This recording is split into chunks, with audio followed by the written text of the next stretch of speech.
Welcome to this What's New in GLOBEClaritas for V7.1 and 7.0.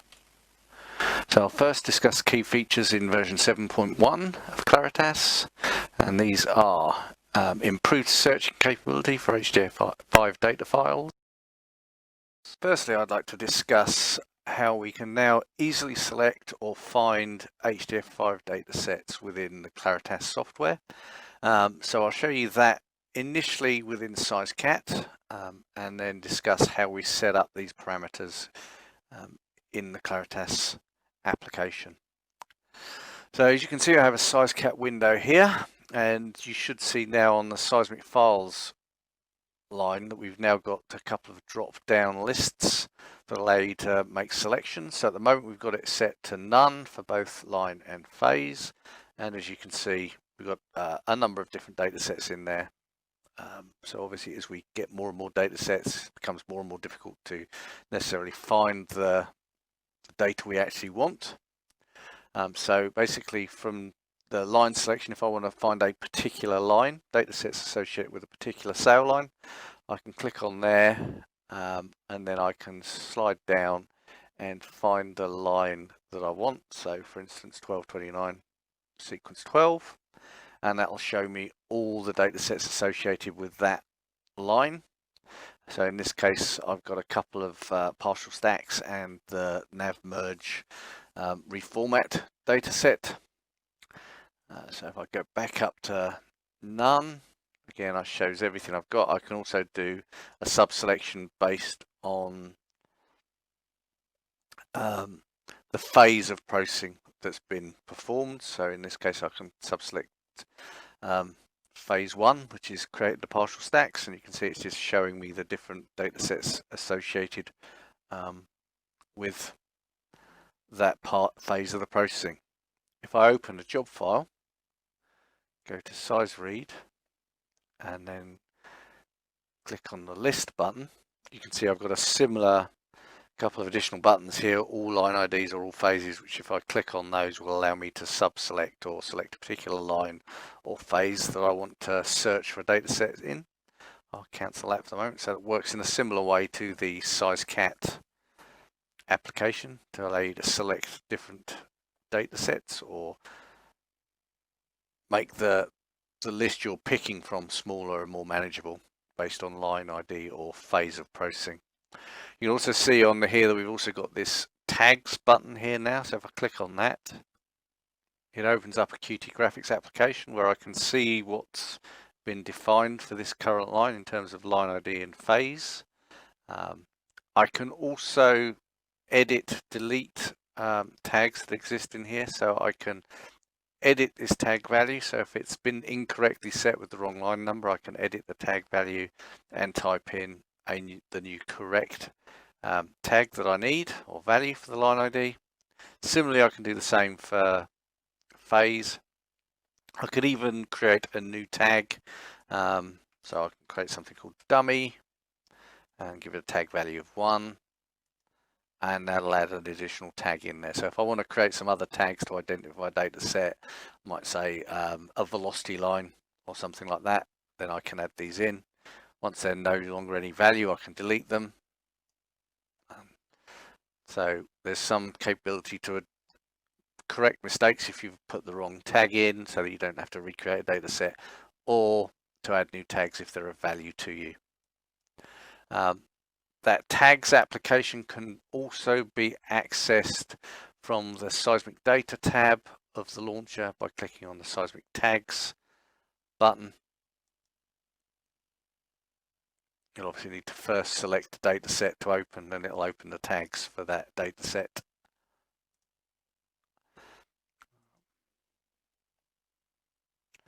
So in terms of where do we set these phase or line ID tags, if I open the SEISREAD module, and you can see we have a line number and a phase parameter here. So I can click on the list button here, and it will give me a drop down list that allows me to select the line or phase that I want to of the line number I want to put in, if it exists within the list of line numbers or line IDs I have. If it's a completely new line that I've not processed in this project yet, then all I have to do is type the line number in that I want to give it. So I'll show you how that works. 15. So I'm going to create a 1085P-015 as a line ID for this. And phases, again, there's a drop-down list I can select from all the phases, whether that's a production phase of 00 through to production phase 20, I think is our default list range, and a testing phase if I want to. And when I click OK, because it's got a new line ID, it will come up and ask me if I want to save that line ID into the list of available line IDs. And I'm going to say no, because I don't actually want to create this now.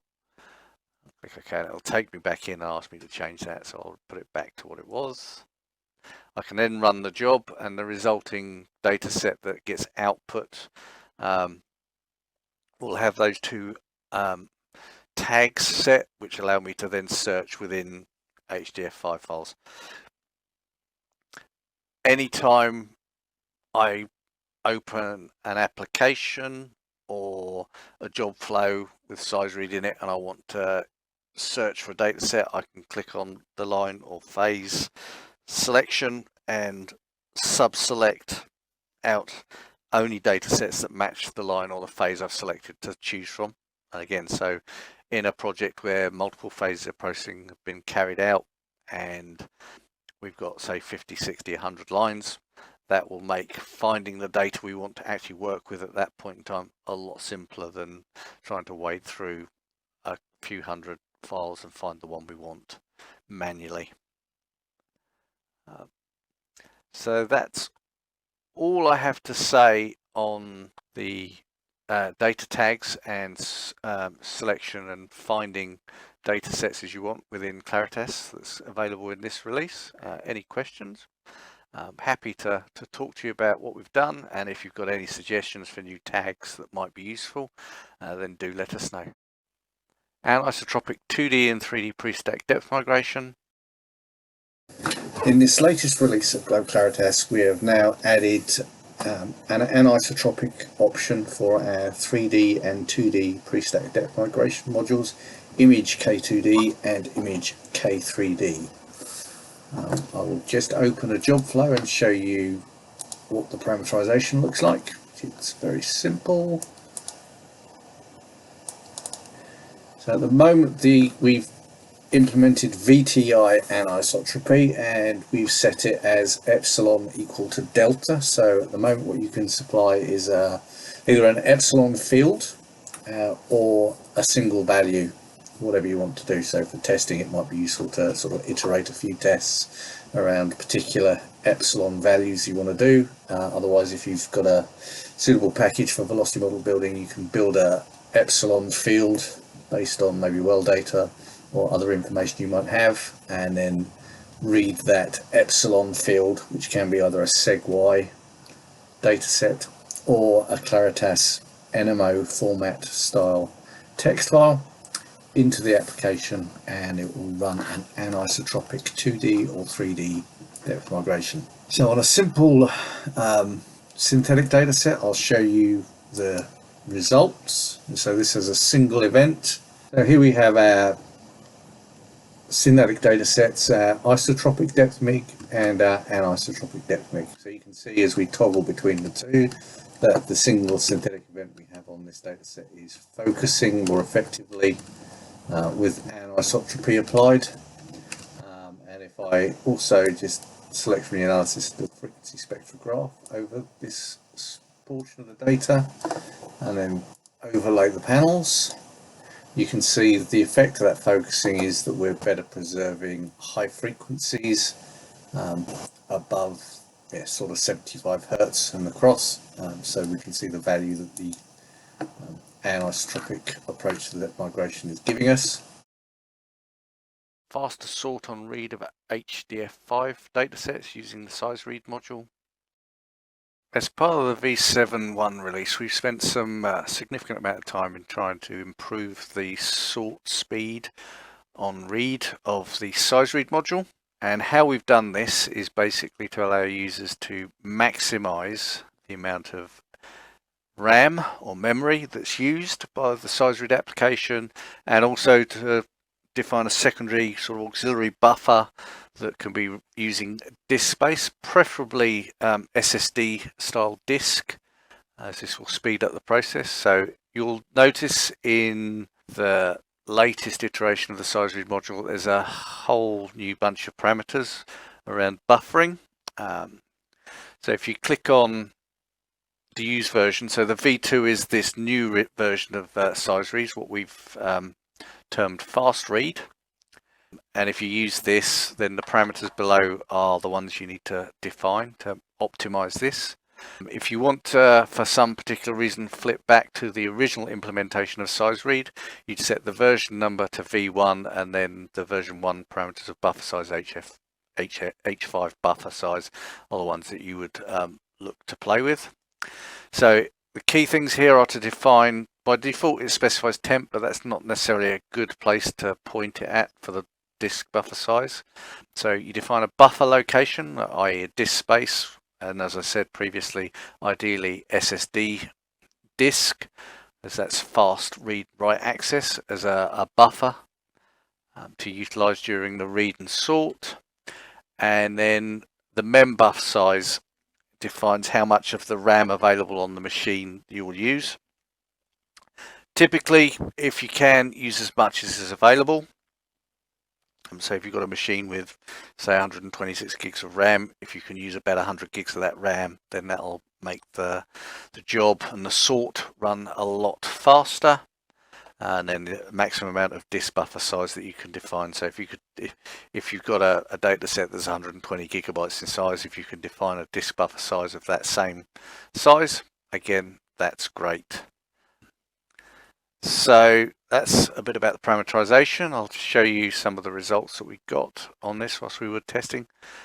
So this is using a 3D data set we have at hand here from New Zealand, and when we used to run it with the old style of SEISREAD version 1, it would take approximately 8 hours to run. If we run it with the new V2 version, it takes just over 4 hours with the parameters as they're currently set. So that's almost a 50% faster to sort and read. We've seen better performances on other bigger data sets that we've been supplied with by one of our clients to help test this application.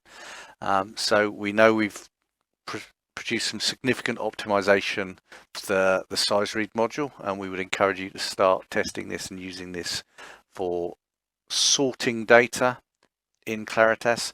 We have also seen a small but not insignificant improvement on just reading data in its native sort order. That's been sped up a little bit as well. So generally, SEISREAD update is a good and beneficial improvement for all aspects of sorting in Claritas. And now we'll look at some of the other new features. The Claritas JCS and JCS update modules now utilize Excel files rather than having to create a bespoke Claritas format JCS file. With this new release 7.1 of Claritas, we can now support the use directly by our JCS Job Controls System and the JCS update module, the use of Excel spreadsheets, as well as extracting some information from CSV or other column ordered text files. So if I click on the size job module, you can see in there's a JCS SDE file parameter and a JCS text file parameter. So now we can, in that JCS SDE file, as well as our standard JCS format, we can also use XLSX for Excel format spreadsheets. And if I click on the edit button, it will open the spreadsheet using the Excel equivalent on the machine you're running on. So if you're running on a Windows machine, it will open Excel. If you're running on a Linux box, it will most likely open OpenOffice or LibreOffice, whichever's installed. As you can see, we have sequence number information, name, and other key information that we're going to utilize when we run a job flow. and in this case, first and last shot points, number of shots, etc., etc. So we can extract that information from an Excel spreadsheet and read it in and substitute parameters in the job flow with information out of this Excel spreadsheet. Same as we currently do with the JCS file, our internal spreadsheet format. If we want to supplement additional information that's not in the JCS file or the Excel spreadsheet, we can, if we've got an ASCII text file in CSV format or in a column ordered format, we can pull information out of that text file by using the JCS text file editor and defining so we click and select the text file we want to use, and then in the variables and variable links we then define the columns we're going to use to extract that information. That's pretty much all I want to say about that in terms of JCS. In terms of JCS update, so JCS update, hopefully you're aware of, basically allows you to extract information out of the job flow or the data set and write that directly into a spreadsheet. It used to have to be a Claritas JCS format file. It can now be an Excel spreadsheet. So again, we've got this nav merge P190 XLS. If I click on that, again, it'll open it with LibreOffice. And you can see where we've written basically the CDP min, CDP max, and number of traces read from that data into the Excel spreadsheet from the job flow. So it allows us to basically make sure that when we're running the job flow that we're pulling off the information we need, and gives us a little bit of automated QC QA of the job flow. So there are basically a number of standard keywords that we can write out, including end traces, min and max of trace headers, and the status. So in this case we've written out the min and max of CDP and the end trace headers into those columns in the Excel spreadsheet. This obviously means that when you get a new survey in from acquisition or from tape transcription company, generally you'll have an Excel spreadsheet. You can now use that Excel spreadsheet directly if it has a lot of the information you need directly in a Claritas job reformat flow, rather than having to set up or create a brand new JCS file and manually enter the information that you want to use. We are hoping to broaden their use over coming releases of Excel spreadsheets and maybe look at what else we can do within Claritas to use Excel. But if you have any suggestions or recommendations, please do let us know. And then some small improvements to the Griffin application. We can now also in this application run more complex expressions, including basically those dependent on values being greater than or equal to or less than or equal to a particular value. So if you look at the examples in here, basically what we're going to do is we're going to select any rec peg with a value greater than 2,022,000, and then we're basically going to update the spare one header to be equal to that rec peg minus that value. And then we'll do something similar, which is again just saying any rec pegs that are greater than that value. We will update spare 2 by rec peg minus that value. So you can see we can do a little bit more in the way of more complex expressions. That should be hopefully of value to users. Also in terms of scripts, we've updated the simple marine CDP offset expression so that it now also creates and updates the CDP trace header, such that that's populated correctly, and then basically data sets that have used this expression in header math can be loaded into the CVA application, which requires CDP trace header to be populated. If you have any suggestions to make Griffin a better user application for header math updates, then please do let us know. I will then move on to discuss the key features in the last release, the V7.0. These include enhancements to SEISREAD, which allows users to work in a data-centric manner. The SEISREAD application has been a part of Claritas for a few releases now. Previously we hadn't really sort of done an awful lot with it, and last release we decided we'd actually try and maximise the value of the application, so take it away from being just a way that you can manage your data sets, tidy up your project and make things clean and simple, and actually start actively encouraging users to use it as a starting point for how they want to work with their data. So what we've done, adding into this application, is basically to reorganize the menus, the drop down menu on the data tab. So if I click on there, you can see now that basically, rather than being application centric and just telling you what applications are available, we are now trying to encourage users to work and say, what do I want to do with the data? So in this case, we now we want to look at a couple of data sets, compare the different data sets, see what's going on with the data. Then we can use the seismic QC and compare. We just want to have a look at the data, see what information's there, what data set it is, what's been done to it. We can use the view seismic headers SLI option. We can, if they exist on the data sets, we can edit seismic tags. If it's got the required information in the trace header in terms of shot and receiver, X and Y's, shot pegs, rec pegs, etc., and it's an HGF5 data set, we can build geometry from it. If it's already got a geometry applied from the geometry database, we can view that geometry in the geometry database. If it's a land data set and we are considering doing refraction statics as part of the processing flow, we can pick first breaks, i.e. it opens the SV application with the correct options open for first break picking. We can pick velocities, so it opens the CVA application, allows us to pick and interpret velocities on data sets. Open job flows that are associated with this data set, i.e. the one that created it, or preceding job flows that created the input into that job flow, or just use it as an input into a new job flow, so we can create a brand new blank XSGAE job flow in the editor with SEISREAD populated with this data set. Again, pick mutes, pick trace edits in SV with the relevant options opened.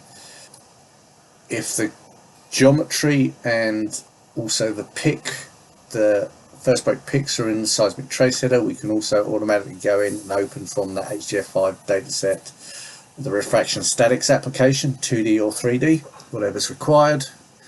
We can view and update the support file table, so if we want to add something in, so if we've got a generic velocity field that's useful for all data sets, we can add that into the support files table. We can remove things, or we can just look at what's in the support files table.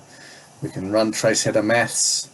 We can look at cross-plotting, say, the noise QC outputs of RMS amplitude or peak amplitude in the data set. In the aerial application, we can again trace header, cross-plot or map view those headers in the Condor application. If it's suitable input, i.e. SegY revision 1 or CSegY, we can basically launch the image suite application and use any one of the 4 options within that image suite, i.e. K3T, Octave Stitch or SRMA 3D, and run those in the image application rather than from a job flow editor. If it's a SegD file, we can look at the SegD headers. We can open a SegY data set in the SegY analyzer and reformat and understand what's going on with that SegY and output a internal format data set. We can rename the data set if we want. If we're tidying up the project and we want to get rid of some intermediate data sets we don't need anymore, we can delete files, or we can just look at the properties of the data set. So it's a lot more what the user wants to do to a data set rather than this is the application and then the user needing to understand what that application does. So for instance, I can highlight a number of stacks,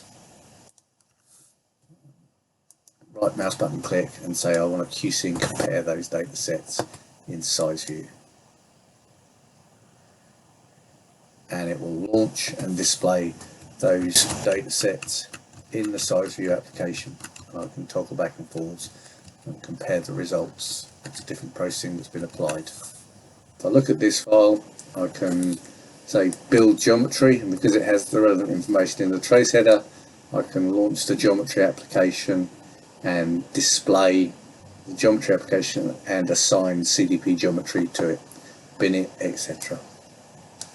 So I think that makes the SEISREAD application a lot more intuitive to use in terms of what you might want to do to your data, and makes it a more valuable application all in all. We are looking to further extend SEISREAD with capability to manage velocity files, geometry, inputs, etc., and that will hopefully come in later releases of the software. And then just to remind you, if I right mouse button click on the projects pane, I can refresh a file listing, so show, add any new files that have been created.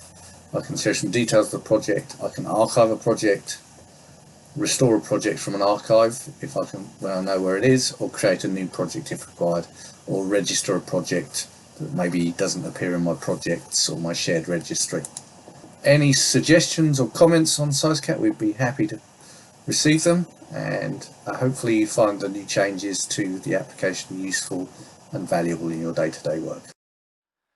The new denoise TF module, which uses an AI-based tensor factorization approach to noise attenuation. It's been available in previous release as a beta application, but we finalized the development during the 7.0 cycle, and so it was released as a fully working module in that release. So denoise TF is a standalone module. It handles both the input and output of seismic data, and if I open up the module, you can see that we can either read in a list file or an input file, which defines the data we're going to read, output file we're going to write out to. We can either supply a velocity field, so a variable velocity function in terms of a .nmo file, or a constant velocity if you're just typing in the value that we were interested in. We define the start and end shot receiver pegs, whether we're going to treat the input data as symmetric. Typically we would do, and that's fine. I'll just have a look at the manual. So basically symmetric defines whether the data is symmetric in both the shot and receiver domain, which generally with most modern acquisition it should be, so we will keep it symmetric. We define a tolerance, the allowable misfit for each window, taper size and maximum number of iterations that we want to run through, and we can also window the application.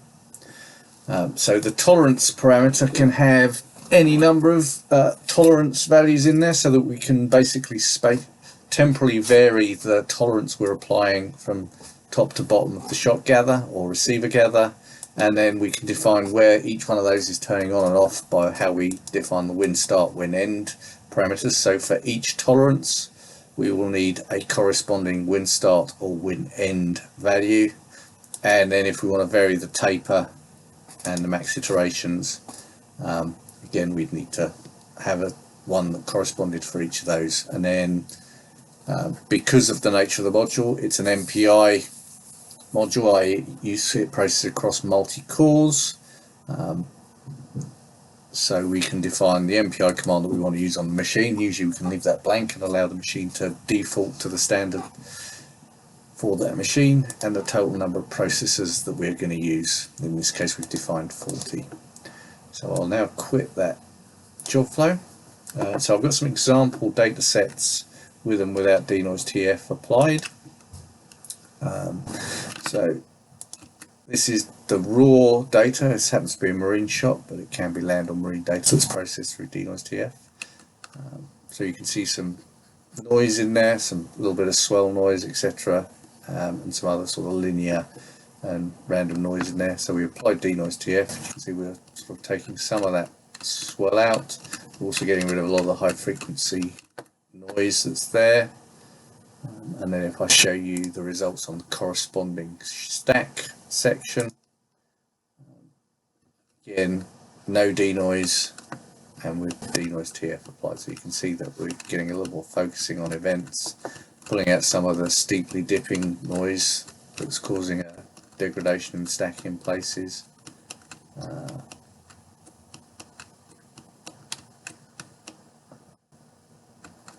So for instance, if I zoom in this point here. So it's no denoise. You can see that there's something coming through there, but it's quite cut up. But it's always cross-cutting noise. If we apply denoise, there's a little bit more consistency and coherency on that event. So it's another good tool to add for denoising shots, both land and marine ones, and well worth testing if you get the time or you have a data set you feel it might benefit from. But again, as with all our modules, feedback would be much appreciated. So if you have some comments about how it could be improved, do let us know. And the new read sonar and unradial modules, which read and convert multi-beam sonar data to pseudo-seismic datasets that can be processed in Claritas. As part of the 7.0 release, we basically incorporate a capability to read Kongsberg Marine water column datagrams from multi-beam sonar systems, read those into Claritas using the read sonar module. So basically we read in that water column datagram, we give it a output sample rate that we want to output it to, and number of samples we want to apply. If we want to put that, otherwise we can leave a lot of these things blank. So that basically reads that water column datagram and converts it into effectively an angle gather in the Claritas domain. We then do some header manipulation and basically import on update the latitude and longitudes that are in those water column datagram headers to eastings and northings for both source and receiver. Then the unradial module basically takes that angle domain gather and basically converts it from the angle domain into an XT domain pseudo shot gather, if you like, which we could then continue further processing. So this allows us basically then to take this water column datagram into Claritas and look at what we can do in terms of tidying up, interpolation, extrapolation, or whatever, to improve that water column information. So try and extract more information from it, clean it up, whatever you will. And just to show you what sort of output we get, so this is some data from one of these water column datagrams displayed in Claritas. So you can see the water bottom there. That's, if you like, a time slice through the water column datagram volume as we've got it configured in inline CD crossline sort of domain. And what we're looking at is we've got the water bottom here in green, and then these sort of darker blue things up here are methane seeps. So this is sort of shows you what the data looks like when it's in Claritas, and then you can look at doing whatever you want in terms of cleaning it up or interpolating or whatever, or just viewing, or even outputting into Segway so you can import it into a suitable interpretation package. If you have any questions about the releases, then feel free to contact us at info@globeclaritas.com or visit the www.globeclaritas.com website.